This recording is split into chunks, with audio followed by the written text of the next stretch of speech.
سو خواجہ کا دل دکھا رہے ہو قبر انور میں. ہندوستان کے مسلمانوں سوچا 30 سال سے زائد عرصہ غریب نواز انا ساگر کے کنارے ایک درخت کے نیچے زندگی گزارتے ہیں.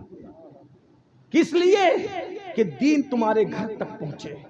کیا اس 30 سالوں کے اندر بارش نہیں ہوئی ہوگی راجستھان میں؟ گرمی کا موسم نہیں آیا ہوگا؟ سردی کا موسم نہیں آیا ہوگا؟ اپنے بزرگوں کی محنتوں کو بھول گئے؟ 90 لاکھ نے جو کلمہ پڑھا ہے وہ سرکار غریب نواز کی محنتیں. کیسی محنتیں؟ 3 دن کے بعد 3-4 لقمے کھاتے تھے، وہ بھی روٹی کا سوکھا ٹکڑا. مرغ مسلم بریانی اور ایک سے کھانے کھا کر عیاشی کرنے والوں، جب ہم پاپ کرتے ہوں گے تو غریب نواز کے دل پہ کیا گزرتی ہوگی؟ آج ہمارے پاس سب ہے، دین کہاں ہے؟ بتاؤ دین کہاں ہے؟ شادیوں میں دین ہے، میتوں میں دین ہے، مسجدوں میں بھی دین ہے، ہماری زندگیوں میں دین ہے. پوری دنیا میں دین نافذ کرنا چاہتے ہو؟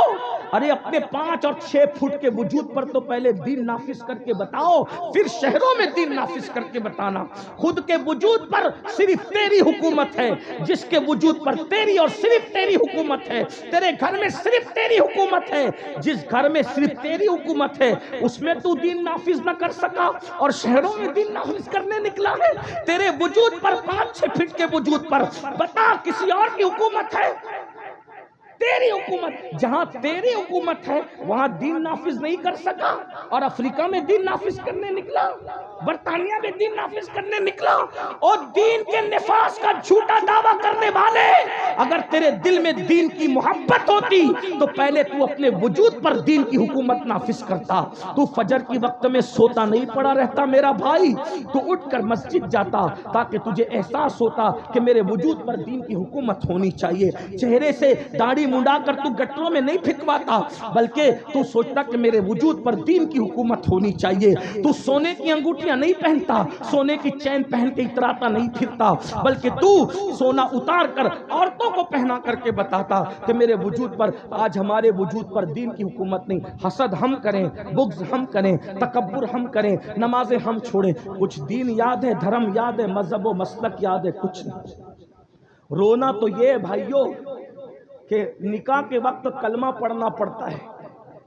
اب تو واٹس ایپ اور انٹرنیٹ کا دور ہے، قاضی کلمہ پڑھا رہا ہے، دولہا کلمہ نہیں پڑھ پا رہا ہے. میں سوچتا ہوں یا اللہ، جو شادی کی خوشی میں قاضی کے پڑھانے سے کلمہ نہ پڑھ سکیں، وہ موت کی تکلیف میں کیا کلمہ پڑھ پائے گا؟ بغیر کلمہ پڑھتے مرو گے، بغیر کلمہ پڑھتے مرو گے تو کہاں جاؤ گے؟ انٹرنیٹ دیکھتے دیکھتے سوتے ہو اور اٹھتے ہو تو واٹس ایپ کی فکر میں اٹھتے ہو. کیا ہوگا؟ مرنا ہے بھائیو، مرنا ہے. یہ جلسے لطیفے کے لیے نہیں ہے، یہ جلسے پبلک دکھانے کے لیے نہیں ہے، یہ جلسے ہنسانے کے لیے نہیں ہے، یہ جلسے اسٹیج پر جھگڑا کرنے کے لیے نہیں ہے. یہ جلسے تو مقصد یاد دلانے کے لیے ہیں. دنیا میں کیوں آئے تھے یاد کرو. مرو گے، مرنا ہے. روح کا رشتہ جسم سے ٹوٹ جانا ہے. میری ماں اور بہنوں کی بھی توجہ چاہتا ہوں. میری بہنوں، تمہیں بھی موت آئے گی. اللہ تم سب کو لمبی عمر دے، تمہیں بھی لمبی، سب کو لمبی عمر دے. لیکن کتنی بھی لمبی عمر پاؤ، مرو گے، قبر میں جاؤ گے. قبر میں سونا ہے، کچھ نہیں لے کے جاؤ گے. کروڑوں جما لو، اربوں جما لو، خربوں سب چھوڑ کے جاؤ، سب یہیں رہ جائے گا. دلی تک مال کمانے کے لیے جانے والوں، یہی رہ جائے گا مال. کلکتہ اور سعودی تک مال کمانے کے لیے جانے والوں، جاؤ مال کماؤ، ہم منع نہیں کرتے، لیکن یہی رہ جائے گا. میں ایک جملہ کہنا چاہتا ہوں، توجہ ہے آپ کی؟ بہت اچھے سے سن رہے، توجہ سے سن رہے بہت، لیکن ایک جملہ سن لو، سن لیں. جو مال کمانے دلی، کلکتہ، ممبئی، دبئی اور سعودی تک گئے تھے، وہ مال یہیں چھوڑ کے جاؤ گے. لیکن جس نیکی کو کمانے کے لیے بستر چھوڑ کے مسجد تک نہیں جاتے نا، وہ نیکی تمہاری قبر میں تمہارے ساتھ جائے گی. بھائیو، جسے قبر میں جانا ہے اس کے لیے 10 منٹ نہیں نکال رہے ہو، اور جسے قبر میں ساتھ نہیں لے جانا ہے اس کے لیے 12 گھنٹے محنت کر رہے ہیں، 10 گھنٹے. یہ سب لوگ عیش کریں گے بھائیو، عیش. جتنا مال کما رہے ہو نا، بچوں میں بٹے گا، بچوں میں. داماد اس پہ مزے کریں گے، بلکہ داماد دھمکیاں دیں گے تمہاری بیٹیوں کو، جا تیرا باپ مر گیا حصہ لے کر آ تاکہ ہم عیش کریں۔ اسی دن کے لیے جھوٹ بول رہے ہو، اسی دن کے لیے سود کے دھندے کر رہے ہو، اسی دن کے لیے کسی کا مال چھین رہے ہو، اسی دن کے لیے آوارگی کر رہے ہو۔ بتاؤ، سب چھوڑ کے جاؤ۔ کیا سوچتے ہو یہ بچے میرے تمہارے مرنے کے بعد کام آئیں گے؟ بھائیو، بچوں کا حق ادا کرو، ان پہ ظلم مت کرنا، پیار بھی کرو۔ لیکن یہ آج کل کے بچے اتنے بدماش ہو گئے ہیں، ہم نے تربیت نہیں کی۔ 24 گھنٹے باپ کو ایک فون نہیں کرتے، ابا کیسے ہو؟ جو جیتے جی تمہاری خیریت کے لیے فون نہ کریں، وہ مرنے کے بعد تمہاری قبر پر آ کر اصالے ثواب کریں گے؟ پیر صاحب لوگ اس دھن میں ہیں کہ ان کے مرنے کے بعد ان کے مریدین ان کے لیے اصالے ثواب کریں گے۔ بھائیو، آج کے مریدین اتنے بدماش ہے، زیادہ تر سب کی بات نہیں کرتا، کہ پیر اگر بیٹی کی شادی میں نکاح پڑھانے نہ آئے تو پیر سے بیعت توڑ کر کے فوراً پیر بدل کر کے دوسرے سے مرید ہو جاتا ہے۔ آج کل یہ حال کس سے دل لگا رہے ہیں؟ میری باتیں کڑوی ضرور ہے، لیکن میں سچی بات کر رہا ہوں۔ پیروں کو چاہیے مریدوں سے دل نہ لگائے، خطیبوں کو چاہیے سننے والے سامعین سے دل نہ لگائے۔ یہ ابھی تعریف کر رہے ہیں، پیٹھ پیچھے جا کے بولیں گے حضرت تو یہ کہہ رہے تھے، حضرت وہ کہہ رہے تھے۔ کوئی کسی سے دل نہ لگائے۔ دل لگانا ہے آمینہ کے لال سے لگاؤ، پیار سب سے کرو، محبت سب کو دو، لیکن دلدار سے لگاؤ، دل صرف ایک سے لگاؤ۔ یہ بے وفاؤں سے دل کیا لگا رہے ہو؟ جو جانے وفا ہے اس سے دل لگاؤ۔ بھائیو، کوئی قبر میں نہیں آئے گا، جانے وفا آمینہ کا لال قبر میں آنا ہے۔ میرا وقت ہو چکا، میں بات سمیٹ لوں، چلیں جلدی سے۔ تو جس وقت ہلاکو اور چنگیز کو اللہ نے مسلط کیا، انہوں نے بہت مار ڈالا۔ جب مسلمان مرے لاکھوں مر گئے، تو پھر ان کو مولانا روم جیسے لوگوں نے جھنجھوڑا، عارف رومی جیسے لوگ، شیخ شہاب الدین سہروردی جیسے لوگ، شیخ ہاشم الگیلانی جیسے لوگوں نے جھنجھوڑا، سدھرو توبہ کرو۔ تو توبہ کرنے لگے۔ جب توبہ کرنے لگے تو پھر حالات بدلنے لگے۔ چنگیز مر گیا، ہلاکو بچا تھا، اس کا پوتا، چنگیز خان کا پوتا ہے ہلاکو خان۔ یہ کیسے مارتا تھا مسلمانوں کو پتہ ہے؟ قطار میں کھڑا کرتا تھا۔ توجہ کرنا، ہلاکو کیسے مرا سن لو۔ قطار میں کھڑا کرتا تھا، اور قطار میں کھڑے کر کے گھوڑا دوڑاتے ہوئے آتا تھا، ایک تلوار کے وار میں سب کی گردن اڑاتا۔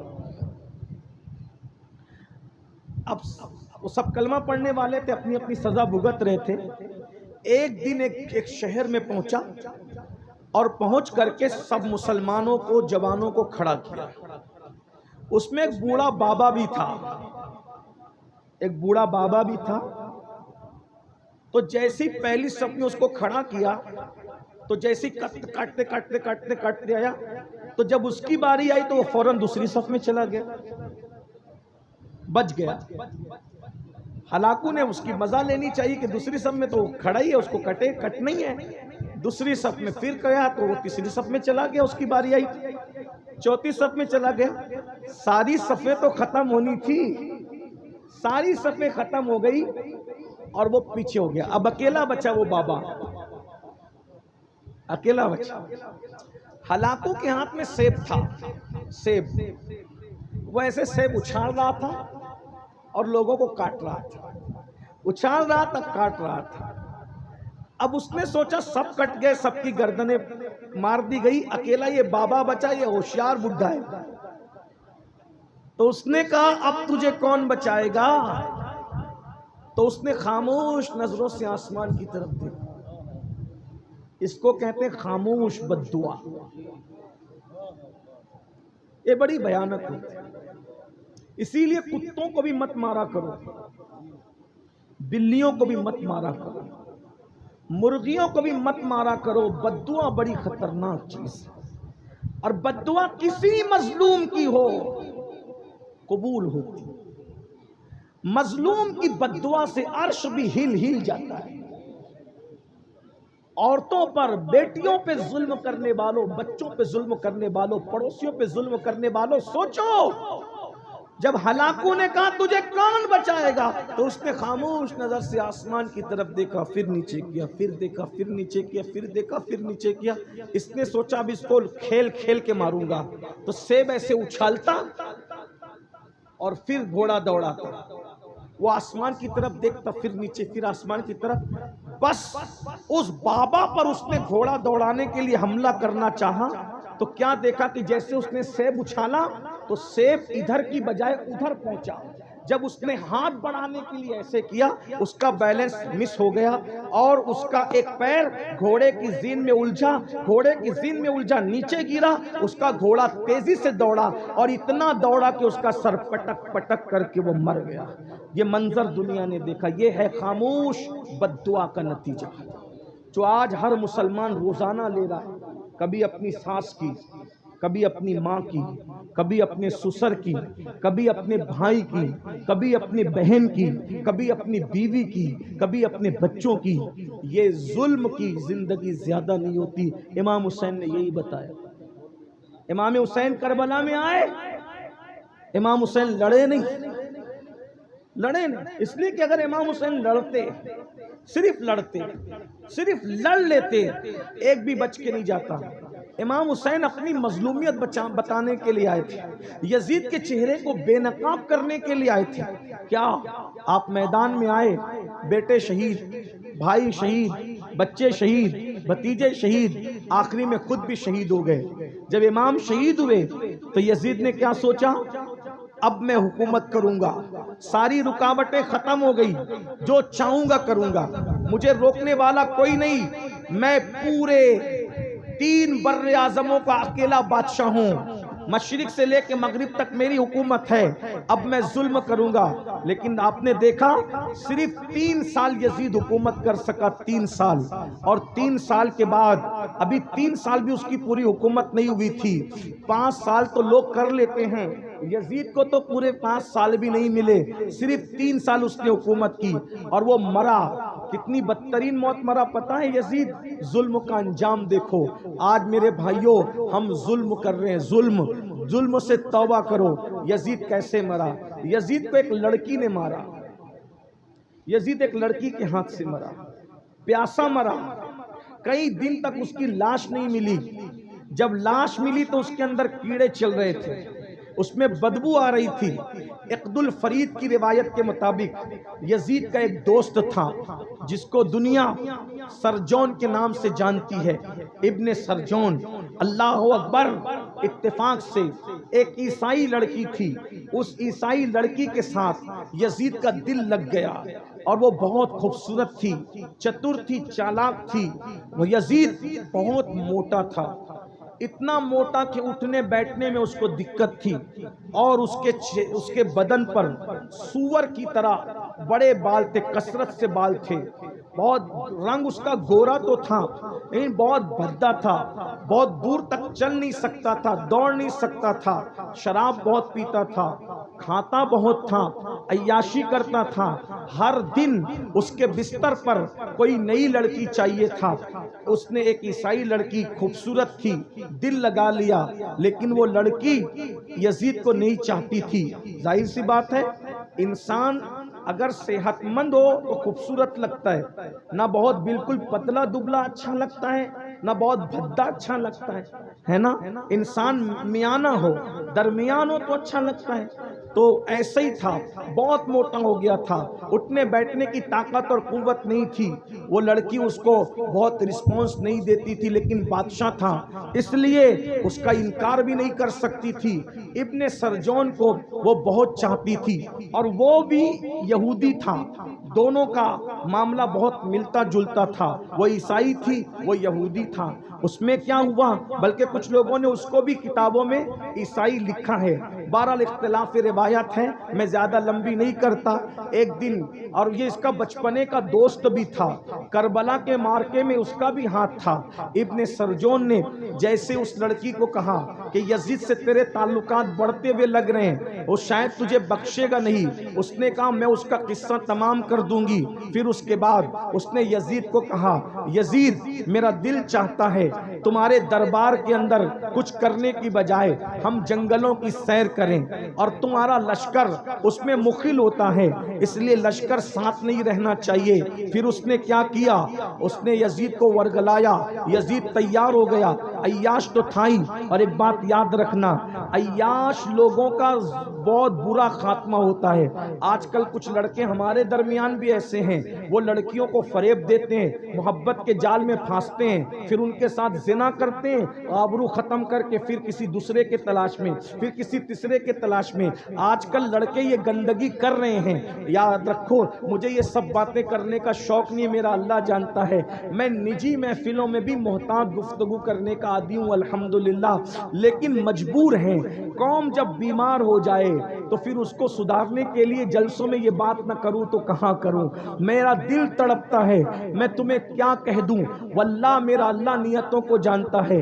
اگر مجھے یہ یقین ہوتا کہ تمہارے پیر پکڑنے سے تم سدھر جاؤ گے تو میں ایک ایک آدمی کے پیر پکڑ کے کہتا کہ سدھر جاؤ، ورنہ قبر کی دنیا بڑی تاریخ ہے، قبر میں بڑا سخت عذاب ہے، اللہ کے عذاب سے ڈرو، ان بطش ربک لشدید، تیرے رب کی پکڑ بڑی سخت ہے۔ بھائیو سوچو، جو عورتوں پہ بد نظری کرتا ہے، جب اس کو مرتے وقت زبان پہ کلمہ نہیں آتا تو جو لوگ زنا کرتے ہوں گے ان کا کیا حال ہوگا، جو لوگ شراب پیتے ہوں گے ان کا کیا حال ہوتا ہوگا، جو لوگ جوا کھیلتے ہوں گے ان کا کیا حال ہوتا ہوگا۔ اس لیے بھائیو مرنا ہے، موت کی تیاری کرو، آخرت کی تیاری کرو، اللہ کو منہ دکھانا ہے، خدا کی بارگاہ میں حاضر ہونا ہے، اللہ سے اپنا رشتہ جوڑو، اللہ سے صلح کر لو۔ بہت دور ہو گئے اللہ سے، اللہ ناراض ہو گئے ہم سے، اللہ کی رحمتیں روٹ گئی ہم سے، اللہ کو منا لو، تھوڑا وقت نکال لو۔ سب کو ٹائم دیتے ہو، دوست ناراض ہو جائے اس کو جو ہے وہ اللہ اکبر ٹی پوائنٹ پہ لے جاتے ہو، کافی پی پلا پلا کر اس کو مناتے ہو، کبھی ہاتھ پکڑتے ہو، کبھی پیشانی کو چومتے ہو، کبھی پیر پکڑتے ہو، کبھی گفٹ دیتے ہو، دوستوں کو منا رہے ہو، بیویوں کو منا رہے ہو، بروٹے بچوں کو منا رہے ہو، ارے اپنے سیٹھوں کو منا رہے ہو، سب کو منا رہے ہو، اللہ کو بھی منا لو، اس کو بھی کوئی گفٹ کرو، اس کو بھی کوئی گفٹ دو، اس کو بھی کوئی گفٹ پیش کرو۔ کیا پیش کرو گے اللہ کو؟ اس کو چائے تو نہیں پیش کر سکتے، اس کو کافیاں تو نہیں پیش کر سکتے، اسے کھانے اور کپڑے تو نہیں پیش کر سکتے، کیا پیش کرو گے اللہ کو؟ میں براز بتا دیتا ہوں، بہت قیمتی گفٹ بتاتا ہوں، اس کو بہت پسند ہے، اس کو بہت پسند ہے، اس کے یہاں اس کی بڑی اہمیت ہے۔ اللہ اکبر، اللہ اکبر کیا ہے؟ وہ عاجزی کے آنسو ہے، وہ ندامت کے آنسو ہے۔ جب یہ آنسوؤں کے موتیوں کو رات کے آخری حصے میں مصلی پہ بیٹھ کے اللہ کو پیش کرو گے کہ مان جا اللہ، مان جا اللہ، وہ مان جائے گا، وہ راضی ہو جائے گا۔ اور ایک بات بتاؤں، ارے سب کو منانا مشکل ہے، رب کو منانا بہت آسان ہے، تو آنسو پیش کر دو گے راضی ہو جائے گا، مان جائے گا۔ ایک بات بتاؤں، ارے سب سے باتیں کرتے ہو، کبھی تھوڑا وقت نکال کر اپنے اللہ سے بھی کچھ، ہاں اپنے اللہ سے بھی کچھ، اپنے اللہ سے بھی کچھ سرگوشیوں کا شرف حاصل کر لو۔ اس معنی میں اپنے اللہ کی بارگاہ میں مصلی پہ بیٹھو، وضو کر کے 2 رکعت نفل پڑھو اور اس سے کہو اللہ میری روزی نہیں چل رہی ہے، میری روزی کا معاملہ درست کر دے، میری بیٹی کو رشتے نہیں آ رہے ہیں، میری بیٹی کے رشتے کا معاملہ کر دے، اللہ پاک میں پریشان ہوں، میری پریشانی دور کر دے، میرا بھائی جیل میں اسے چھڑا دے۔ آپ سے پوچھتا ہوں، آپ کا اللہ تو آپ کی شہرت سے زیادہ قریب ہے۔ ارے پیر صاحب بلاسپور میں رہ سکتے ہیں، پیر صاحب مالیگاؤں میں رہ سکتے ہیں، پیر صاحب مراد آباد میں رہ سکتے ہیں، لیکن اللہ صاحب کہاں؟ اللہ صاحب تو شہرت سے زیادہ قریب ہے، ہماری جان سے زیادہ قریب ہے۔ ارے وظیفے لینے کے لیے 300 کلومیٹر کا سفر طے کر رہے ہو، آنسوؤں کو پیش کرنے سے بڑا وظیفہ کیا ہے؟ اللہ کی بارگاہ میں عرضیاں لگانا سیکھو۔ ہمارا مذہب یہودی اور عیسائیوں کا نہیں ہے کہ راہب کو پکڑ کے لے جائیں گے تو ہی کام بنے گا۔ ارے فادر کو لے جائیں گے تو ہی کام بنے گا. ہمارے آدر فادر کسی کی ضرورت نہیں ہے. ہمارے یہاں بس اتنا ہے, جہاں بیٹھے ہو وہیں اس کے محبوب کا وسیلہ پیش کر کے اپنی بات عرض کرو.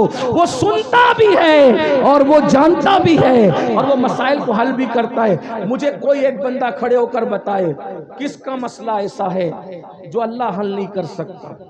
بتاؤ, اگر مسلمان ہو تو مجھے بتاؤ کون سا بڑا مسئلہ ایسا ہے جو میرا اللہ حل نہیں کر سکتا ہے؟ کوئی ایسا مسئلہ؟ ارے مسائل تمہارے لیے مشکل ہے, اس کے لیے کوئی مشکل نہیں ہے. اس کے لیے کوئی اللہ کو مانو, اللہ سے دور ہو گئے ہو. میری بہنوں, اور تعویذ گنڈوں کے چکر میں پنڈت اور پجاریوں کے گھر تک جانے والی عورتوں, آبرو کو داؤ پہ لگانے والی عورتوں, میری بہنوں, ارے تمہارا اللہ تو تمہاری شہرت سے زیادہ قریب ہے. پکار کے دیکھ رابعہ بشری کی طرح, پکار کے دیکھ عائشہ صدیقہ کی طرح, پکار کے دیکھ فاطمہ الزہرا کی طرح. پھر وہ مدد نہ آئے تو پھر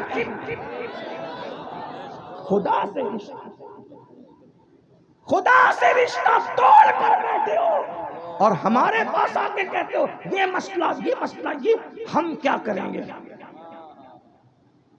تمہارا مسئلہ جتنے اچھے انداز میں تم گڑ گڑا کے اللہ کو پیش کر سکتے ہو, امین القادری نہیں پیش کر سکتا, کیونکہ جو کانٹا تمہیں چبھا ہے, جتنا درد تمہیں ہے اس کا درد امین القادری کو نہیں ہے. میرا سر کا درد جتنا میں جانتا ہوں اتنا تم نہیں جانتے. محبت اپنی جگہ, تعلق اپنی جگہ, لیکن میرا درد میں ڈاکٹر کو جتنے اچھے انداز سے بتا پاؤں گا میری بیوی نہیں بتا پائے گی, میرا بیٹا بھی نہیں بتا پائے گا. ارے جب دنیا کے ڈاکٹر کے پاس اپنے دکھ کو بتانے کے لیے خود جاتے ہو تو اللہ جو طبیب حقیقی ہے, اپنے دکھوں کو بتانے کے لیے اللہ کی بارگاہ میں آؤ. اگر تمہارا مسئلہ حل نہ ہو تو تمہارا جوتا میرا سر ہے. اتنی بڑی بات کہہ جا رہا ہوں کیونکہ مجھے اپنے اللہ پہ یقین ہے. کوئی مسئلہ نہیں. گڑ گڑاؤ, کب گڑ گڑاؤ؟ جب سب سو چکے ہوں. نمازی سو جائیں, حاجی سو جائیں, غازی سو جائیں, امام صاحب سو جائیں, سید صاحب سب سو جائیں, تو تم اٹھو, وضو کرو. رات کے آخری پہر میں جب سب سناٹا ہو اور 2 رکعت نفل پڑھ کے پہلے توبہ کرو اپنے گناہوں سے, اس کو مناؤ, اور جس لہجے میں چاہو, اردو, ہندی, مراٹھی, عربی, اس کے یہاں سب سنا جاتا ہے. ارے جب وہ خاموشی سے سب زبان کو اس نے پیدا کیا. بولو اللہ سے دور ہو کہ نہیں؟ اللہ سے دور ہو, بہت دور, بہت دور ہو گئے اللہ سے, اللہ سے بہت دور ہو گئے. پلٹو. اور ایک بات بتاؤں, ہم سے کوئی اتنا پیار نہیں کرتا میرے بھائی جتنا اللہ کرتا ہے. ہماری ماں بھی پیار نہیں کرتی. ماں اگر ہمارا عیب دیکھتی ہے تو ہمارے ابا سے کہتی ہے کہ بچہ بگڑ گیا, ہمارے بڑے بھائی کو کہتی ہے کہ تیرا چھوٹا بھائی بگڑ گیا. لیکن اللہ ہمارے کتنے عیب دیکھ رہا ہے, کبھی کسی کو نہیں بتایا. بھائیو, یہ عیب ہی تو چھپانے کی برکت ہے کہ تم عزت سے یہاں بیٹھے ہو اور ہم عزت سے یہاں بیٹھے. اگر وہ عیب نہ چھپاتا تو نہ میں یہاں بیٹھنے کے قابل تھا, نہ تم وہاں بیٹھنے کے قابل تھا. اس کی محبت کا احساس کرو نا. ہم ماں باپ کی نافرمانی کریں تو ماں باپ کہتے نکل میرے گھر سے, لیکن اس کی روز نافرمانی ہزاروں بار کر رہے. نہ اس نے ہمارا کھانا بند کیا ہے, نہ پانی بند کیا ہے, نہ عزت دینا بند کیا ہے. اللہ کے بندو تم سب بنے ہو, اللہ کے بندے کب بنو گے تم؟ کب بنو گے اس کے بندے؟ کب بنو گے اس کے بندے؟ کب تم اس کی محبت کو سمجھو گے؟ وہ کروڑوں ماؤں سے زیادہ پیار کرتا ہے میرے بھائی. اس کی محبت بتاؤں تمہیں کیسی محبت کرتا ہے. وہ اپنے بعض انبیاء سے بھی عیب چھپا لیتا ہے, وہ اپنے بعض نبیوں کو بھی اپنے بندوں کے عیب نہیں بتاتا. ایک روایت میں نے پڑھی, امام غزالی کی لکھی ہوئی, اس کو پیش کر رہا ہوں, پھر میں بات اختتام کو پہنچاتا ہوں. ایک بندہ تھا میری طرح مجرم, پاپی, گنہگار. یاد رکھنا, 5 وقت کی نماز بھی پڑھ کے کبھی اپنے آپ کو نیک مت سمجھنا. داڑھی رکھ کے بھی کبھی, جو نیک اپنے آپ کو سمجھے اس سے بڑا پاپی کوئی نہیں. اس کا خیال کرنا، ہمیشہ اپنے آپ کو پوری مخلوق میں سب سے زیادہ گنہگار سمجھا کرو. یہ عاجزی آپ کے پاس، اور ہم تو ہیں گنہگار. نیک لوگوں کو گنہگار سمجھنے کا حکم ہے، ہم تو ہیں گنہگار. 40 سال تک اس نے اللہ کا کبھی نام بھی نہیں لیا. ہماری طرح ہمارے بھی کئی ہفتے گزر جاتے ہیں اللہ کا نام کبھی نہیں لیتے. 3 گھنٹہ فلم دیکھتے ہیں اللہ کا نام نہیں لیتے. دور ہے اللہ سے، بہت دور ہے. 40 سال تک اللہ کا نام نہیں لیا. اللہ تعالیٰ نے اس بستی پہ بارش بند کر دی. موسیٰ علیہ السلام کا زمانہ تھا، ساری پبلک آئی اللہ کے پیغمبر کے پاس. موسیٰ بارش بند ہو گئی، کھیت سوکھ گئے، دریا نالے ندی سب سوکھ گئے، چلو نا دعا کرو.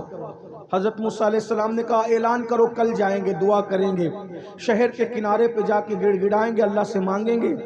70,000 پبلک جمع ہو گئی، پانی کی ضرورت سب کو تھی. شہر کے کنارے پہ پہنچے، اللہ کے کلیم نے ہاتھ اٹھائے، ہاتھ اٹھا کے کہا اللہ بارش برسا دے، باران رحمت کا نزول کر دے. اللہ نے کہا تیری دعا قبول ہے میرے پیارے، کر دوں گا، لیکن آج نہیں. کیوں ابھی نہیں؟ کیوں؟ کلیم تھے کیوں کہہ دیا؟ کیوں؟ اس لیے کہ 70,000 کے اس مجمع میں ایک بندہ ہے جس سے میں ناراض ہوں، اسی کی وجہ سے بارش روک دی ہے. اس کو باہر کرو. وہ باہر نکلے گا تو بارش کروں گا ورنہ نہیں کروں گا، ناراض ہوں اس سے. کہتے ہیں ناراض بھی تو اپنوں ہی سے ہوا جاتا ہے. جو اپنے ہوتے ہیں ناراضگیاں انہی سے ہوتی ہیں، شکوے انہی سے ہوتے ہیں نا. جو دشمن ہو اگر اپنے بیٹے کی شادی میں نہ آئے تو ہمیں کچھ ہوتا ہے نہیں، لیکن جو چہیتا نہ آئے، 1000 لوگ آئے ایک نہ آئے کہتے تو نہیں آیا، 1000 آئے اس کی خوشی نہیں. لیکن جو محبوب ہے اس کے نہ آنے کا غم ہوتا کہ نہیں ہوتا؟ اللہ غموں سے پاک ہے، اللہ ہر نفع نقصان سے پاک ہے، لیکن کچھ باتیں ملانے کو نہیں صرف سمجھانے کو کی جاتی ہے. ارشاد ہوا اس سے ناراض ہے موسیٰ، 40 سال تک میرا نام تک نہیں لیا اس نے، نافرمانی کرتا رہا، ناراض ہے. نکالا اس کو، بھگا اس کو یہاں سے. اللہ 70,000 کا مجمع ہے، میں نہیں پہچانتا اس کو، وہ کون پاپی ہے. ارشاد ہوا تم آواز لگاؤ، آواز ہم پہنچا دیں گے. حضرت موسیٰ نے کہا اے وہ شخص 40 سال تک تو نے اللہ کا نام نہیں لیا، اللہ تجھ سے ناراض ہے، تیری وجہ سے بارش روک دی ہے، نکل جا یہاں سے، تیری وجہ سے پوری قوم پریشان ہے. آدمی اپنے آپ کو خود جانتا ہے. اگر میں یہ کہوں اتنے بڑے مجمع میں جو ماں سے لڑ کے آیا باہر نکلے، سب شانت تو بیٹھیں گے، جو لڑا اس کو پتہ چلے گا کہ مجھے سے کہا جا رہا ہے. مجرم خود اپنے آپ کو جانتا ہے. ایسا ہی کچھ لوگ شراب پیتے ہیں، شراب پہ تقریر کرو تو ان کو لگتا ہے مولانا کان بھر کے تو نہیں لائے گئے، نہیں عنوان تھا لیکن لگ گئی جہاں لگنی تھی. ایسا ہی ہوا. ارشاد ہوتا ہے 40 سال تک میرے اللہ کا نام نہیں لیا، نکل جا باہر، تیری وجہ سے پوری قوم پریشان ہے. وہ ہوشیار تھا، مسلمان تھا، گنہگار تھا، غدار نہیں تھا، اللہ پر یقین تھا. ادھر ادھر دیکھا، سمجھ گیا اب میری شامت ہے. 70,000 کا مجمع، نبی کا اعلان، خدا کا حکم، میری وجہ سے بارش رکی، نکلوں گا تو کیا کریں گے؟ مار ڈالیں گے. کیا کیا؟ اللہ اللہ ہے. چادر اٹھائی، سر پہ ڈالا، منہ چھپایا اور چھپا کے کہتا ہے مولا احساس ہو گیا تو مجھ سے پیار کتنا کرتا ہے. میں تو تجھے بھولا لیکن تو نے مجھے نہیں بھولا. ارے ناراض ہوا، یاد تو رکھا نا. یہ ناراضگی بھی یاد ہی تو رکھنے کی علامت ہے. تو مجھے بھولا نہیں. اور مولا مجھے آج احساس ہے میں پاپی ہوں، میں نکلوں گا میں رسوا ہو جاؤں گا. میرے رسوا کر کے کیا تیرا کوئی فائدہ ہوگا؟ تو تو فائدے سے پاک ہے. میرے رسوا کرنے میں تجھے کوئی فائدہ ہے؟ نہیں، تو تو فائدے سے پاک ہے. اور مجھے معاف کرنے میں تیرا کوئی نقصان ہے؟ نہیں، تو نقصان سے پاک ہے. معاف کر دے آج. اگر معاف کر دیا وعدہ کرتا ہوں آج کے بعد ایک قدم بھی تیری مرضی کے خلاف نہیں اٹھاؤں گا. معاف کر دے. سچے دل سے کہا منہ چھپا کر. شرمندگی کے بس 2 موتی نکلے آنسوؤں کی شکل. 2 موتی آنسوؤں کی شکل میں نکلے. اور جب آنسوؤں کی شکل میں موتی نکلے، کالی کالی گھٹائیں چھا گئی، ٹھنڈی ٹھنڈی ہوائیں چلی اور ایسا برسا کہ جل تھل کر دیا۔ حضرت موسیٰ نے کہا ہم سے تو کہا تھا جب تک وہ نکلے گا نہیں برسائیں گے نہیں۔ کیوں برسایا؟ کیسے برسایا؟ محبوب تھے نا، کلیم تھے، بول پڑے، ارشاد ہوا موسیٰ جس کی وجہ سے روکا تھا اسی کے صدقے میں برسا دیا، اسی کے صدقے میں برسا دیا۔ عرض کی مردود ایک لمحے میں محبوب ہو گیا۔ کیسے؟ کہ توبہ کر لی، 2 آنسو پیش کر دی، ہم راضی ہو گئے۔ اس نے کہا کہ ایک لمحہ ایک بھی اب آپ کی مرضی کے خلاف نہیں چلیں گے، راضی ہو جا، راضی ہو گئے، معاف کر دیا، اسی کے صدقے میں برسا دیا۔ اب بڑی بات، اس سے بڑی، معاف تو ہو گیا وہ۔ موسیٰ نے کہا علیہ السلام ذرا بتانا وہ کون بندہ ہے؟ توجہ، کیا پیار کرتا ہے، کیا پیار کرتا ہے، توجہ کریں، توجہ کریں، کیا پیار کرتا ہے۔ عرض کی مولا بتانا وہ کون ہے جس کی وجہ سے برسایا، توبہ قبول کی؟ جواب آیا نہیں بتاؤں گا، نہیں بتاؤں گا۔ کیوں؟ ارے جب پاپی تھا میں اس سے ناراض تھا، وہ پاپی تھا میں اس سے ناراض تھا، تب میں نے اس کے عیب پہ پردے ڈالے۔ اب تو توبہ کر کے محبوب بن گیا ہے، اب اس کو بتا کر کے رسوا کیسے کر دوں۔ جب امت موسیٰ سے اتنا پیار کرتا ہے تو جانے موسیٰ محبوب کی امت سے کتنا پیار کرتا ہوگا۔ اس کا پیار محسوس کرو نا، آؤ اس کے گھر، سب کے گھر جاتے ہو نا، اس کے گھر بھی آؤ نا، سب کے پاس تحفے دیتے ہو نا، اس کو بھی تحفے دو نا۔ اس کو تحفہ دینے کا طریقہ تو بتایا، آنسو پیش کرو، 50 روپے کسی غریب کو دے دو، اللہ میں تجھے تو کچھ نہیں دیتا، یہ تیرے نام پہ کسی غریب کو دے رہا ہوں۔ کسی کو کھانا کھلا دو، تیرے نام پہ کسی کو کپڑے پہنا رہا ہوں، کسی کو راشن بھر دو، کھا کے جو سکون نہیں ملتا وہ کھلا کے نہ ملے تو پھر کہیں۔ ایک دن کسی نے مولا علی سے کہا علی اللہ نے یہ ہاتھوں میں جوڑ پیدا کیے، جوڑ، اگر یہ جوڑ پیدا نہیں ہوتے تو اس طرح لقمہ نہیں جاتا نا۔ تو مولا علی کہتے اگر جوڑ نہیں ہوتا تو علی کو زیادہ مزہ آتا، یہ جوڑ ہے تو بھی مزہ ہے لیکن نہیں ہوتا تو بھی زیادہ مزہ آتا۔ کہا وہ کیوں؟ کہا جوڑ ہے تو لقمہ یوں آتا ہے، نہیں ہوتا تو یوں جاتا ہے، اور یوں آنے کے بعد بدبو بنتا ہے، اور یوں جانے کے بعد جہنم سے نجات کا ذریعہ بنتا ہے۔ غوث پاک کہتے ہیں میں نے نیکیوں کے دفتر کو الٹ پلٹ کر دیکھا، کھانا کھلانے سے بڑی مجھے کوئی نیکی نظر نہیں آئی۔ اسی لیے دیکھ لو غوث پاک کے یہاں بھی لنگر، غریب نواز کے یہاں بھی لنگر، صابر پاک کے یہاں بھی لنگر، بابا فرید کے یہاں بھی لنگر، وارث پاک کے یہاں بھی لنگر۔ یہ اللہ والے کھانے والے نہیں تھے، کھلانے والے تھے۔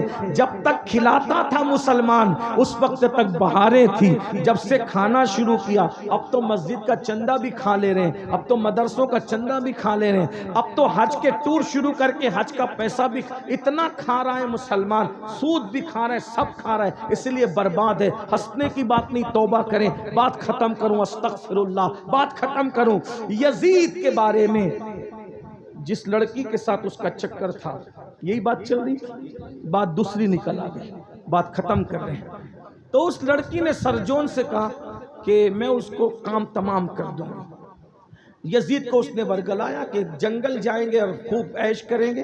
یزید گھوڑا لے کے اکیلا جنگل میں آ گیا، اس کے پیچھے بیٹھ گئی وہ لڑکی، اور اتنا زور سے اس نے گھوڑا دوڑایا پورے جنگل میں، یزید ہانپ گیا، اور جب بہت ہانپ گیا اور پانی پانی چلایا تو مشکیزہ گھوڑے پہ لٹک رہا تھا، اس نے لات مار کے یزید کو گرایا، اور جب یزید پانی کے لیے پانی پانی چلا رہا تھا تو اس کے سینے پہ وہ لڑکی کھڑی ہو گئی اور خنجر نکالا، کہا تو میرے ساتھ شادی کرے گا بدبخت؟ جو اپنے نبی کے نواسے کا نہ ہوا وہ میرا عیسائی کا کیا وفادار ہو سکتا؟ یہ ظلم کی، ظالم کی موت ہے، یہ ظالم کی۔ ظلم سے توبہ کرو۔ امام حسین ظلم کے خاتمے کی شخصیت کا نام ہے، ظلم کے خلاف کھڑی ہونے والی ہستی۔ اور جب اس کو کاٹا، کاٹنے کے بعد سرجون کے ساتھ جو غائب ہوئی، اس کے بعد نہ سرجون کا پتہ چلا نہ اس لڑکی کا پتہ چلا۔ یزید کو لوگوں نے ڈھونڈا، نہیں ملا، کہیں تک ڈھونڈا نہیں ملا۔ بالآخر کئی دنوں کے بعد لوگ جنگل میں گئے تو دیکھا کہ لاش میں کیڑے چل رہے تھے، بدبو آ رہی تھی۔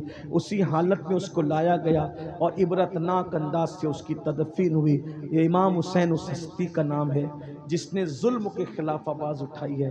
اس لیے ظلم کی طرف مت جاؤ۔ اگر سچے حسینی ہے، عورتوں پہ ظلم مت کرو، بچوں پہ مت کرو، پڑوسیوں پہ مت کرو، اماموں پہ بھی مت کرو۔ اگر ٹرسٹی لوگ موجود ہیں تو وہ سن لیں۔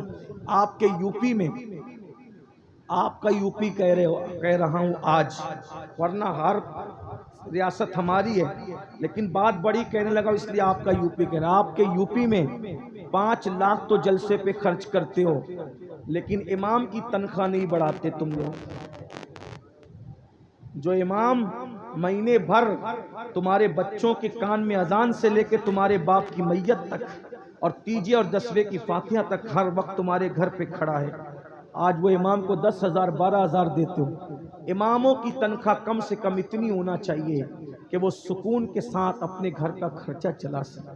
جب تم تنخواہ نہیں دیتے، وہ گھروں گھر جاتے اور ٹیوشن پڑھانے، کئی کسی کی کرانہ دکان پہ کام کرتے، کئی کسی ٹائر کی دکان پہ کام کرتے۔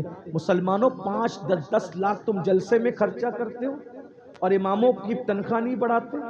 اور ایسے ٹرسٹی لوگ بن کر کے بیٹھے ہیں، چندے سے دینا ہے، پھر بھی انہیں دکھ ہوتا ہے امام کی تنخواہ بڑھانے پہ۔ جب چندہ کر کے ہی دینا ہے تو کم سے کم 25,000 تنخواہ دو۔ کیوں؟ تمہارا بیٹا آئس کریم کھانا چاہتا ہے تو امام کا بیٹا آئس کریم نہیں مانگتا ہوگا؟ تمہاری بیٹی، تمہاری بیوی شادی کے موقع پہ نیا ڈریس مانگتی ہے تو امام صاحب کی بیوی کو حق نہیں ہے نیا ڈریس پہننے؟ اسی لیے ہو کیا رہا ہے پتہ ہے؟ مقرر تو ہمارے یہاں بہت مل رہے ہیں، نعت خواں تو بہت مل رہے ہیں، ناظم تو بہت مل رہے ہیں، لیکن اچھے امام نہیں مل رہے ہیں، کیونکہ ہم مقرروں کی عزت کر رہے ہیں، ان کو اچھا نذرانہ دے رہے ہیں، نعت خوانوں کی عزت کر رہے ہیں، ان کو اچھا نذرانہ دے رہے ہیں۔ نقیب آتا ہے، صرف جھوٹ بولنے آتا ہے تمہارا نقیب، بڑی معذرت کے ساتھ سب نقیبوں کی بات نہیں کر رہا ہوں۔ آصف بھائی آپ سے معافی چاہتے ہوئے، جنید بھائی آپ سے معافی چاہتے ہوئے، زیادہ تر افسان بھائی جھوٹ بولنے کا 25,000 لیتا ہے۔ وہ ہر عالم علامہ، ہر پیر شیخ المشائخ، ہر پیر قطب الاقطاب، ہر مزار میں سویا ہوا ننگا دھڑنگا رحمت اللہ علیہ رضی اللہ عنہ، جو رمضان شریف کے روزے بھی نہیں رکھتا تھا، اس کا بھی تم عرس مناتے ہو ظالموں، اور ناظم کو بلاتے ہو اور وہ بھی جھوٹی جھوٹی کرامتیں گڑھ کے جھوٹ بولنے کا 25,000 لیتا ہے اور اس کو تم 25 اور 30,000 دیتے ہو۔ اور امام نماز پڑھاتا ہے، اس کو نماز پڑھانے پر بھی 25,000 دینے کی تمہارے اندر ہمت نہیں ہے، اس لیے اب تمہیں اچھے امام نہیں ملتے۔ بھائیو، ہر مدرسے پڑھنے والا بچہ سوچتا ہے مقرر بنوں گا، نعت خواں بنوں گا، ناظم بنوں گا، پیر بنوں گا، امام نہیں بنوں گا۔ ایک وقت آئے گا تمہیں اچھے امام نہیں ملیں گے، مسائل جاننے والے امام نہیں ملیں گے۔ اگر اچھے امام چاہتے ہو تو جتنا مقرر کو دیتے ہو اس سے زیادہ امام کو دینا سیکھو۔ یہ ہمارے دل کا درد ہے، برا مت ماننا۔ لوگ مجھ سے ناراض ہوتے ہیں، میں کہتا ہوں مجھے معاف کرو، مجھے مرنا ہے، اور میں پتہ نہیں، مجھے سوچتا ہوں کہ کب بلاوا آئے، جانا تو ہے جلدی یا دیر سے، بلکہ اللہ سے دعا ہے اللہ مجھے بھی لمبی عمر دے، آپ کو بھی دے۔ مگر اتنا کہتا ہوں، عاشق لوگوں کو مدینے جانے سے زیادہ خوشی مر جانے پر ہے، کیونکہ ہمیں یقین ہے، یقین مدینے جاؤ تو گنبد نظر آتا ہے اور جب مر جائیں گے تو گنبد والا نظر آئے گا۔ تو مجھے دیکھ لے میں تجھے دیکھ لوں، دیکھنے کا مزہ آج کی رات ہے، قبر میں کیا مزہ آئے گا، اتنے قریب سے حضور کا دیدار کریں گے۔ اگر وہ راضی ہے تو آج پھولے نہ سمائیں گے کفن میں آسی، قبر کی رات ہے، قبر کی شب ہے، کس گل سے ملاقات کی رات، آپ کی طلعت کو دیکھا جان دی، قبر میں پہنچا تو دیکھا آپ ہیں، قبر میں لہرائیں گے تا حشر چشمے نور کے، جلوہ فرما ہوگی جب طلعت رسول اللہ کی، خاک ہو کر عشق میں آرام سے سونا ملا، جان کی اکسیر ہے الفت رسول اللہ کی۔ کیا میں امید کر سکتا ہوں آج ہم سب توبہ کر لیں گے؟ سب توبہ کرتے ہو؟ تیار ہو؟ آج سے اللہ سے وفا کرو گے، اللہ سے صلح کرو گے کہ نہیں کرو گے؟ بولو کریں گے انشاءاللہ، مسجدیں آباد کریں گے انشاءاللہ، ہاتھ اٹھا کے اللہ کو گواہ بنائے، اس کے رسول کو گواہ بنائے، امام حسین کے نام پہ ہاتھ اٹھا کے وعدہ کریں نماز کی پابندی کرو گے انشاءاللہ؟ بولو سب وعدہ کرتے ہو نماز پڑھو گے انشاءاللہ؟ آج سے حرام کھانا چھوڑو گے انشاءاللہ؟ عورتوں پہ پاپ کی نظریں ڈالنا چھوڑو گے انشاءاللہ؟